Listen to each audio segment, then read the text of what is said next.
नमस्कार, मैं अंकिता सलवानी की आवाज क्षेत्र की बात में आपका स्वागत है। अब बढ़ते हैं खबरों की ओर। बिजली के पोल पर लगे मीटर में आग लग जाने से बाल बाल बचा भीषण हादसा।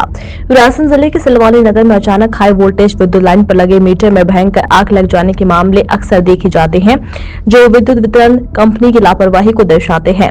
ऐसा ही मामला शुक्रवार दोपहर का है, जब सिलवानी से गैरतगंज रोड पर वार्ड क्रमांक 4 स्थित पटेल ब्यूटी पार्लर के पास का, जहां अचानक बिजली के पोल पर लगे मीटर में आग लग गई और धू धू कर मीटर जलने लगा। तब कहीं एकत्रित स्थानीय लोगों ने हाई टेंशन बिजली सप्लाई बंद करवाई, अन्यथा कोई अप्रिय घटना घट सकती थी।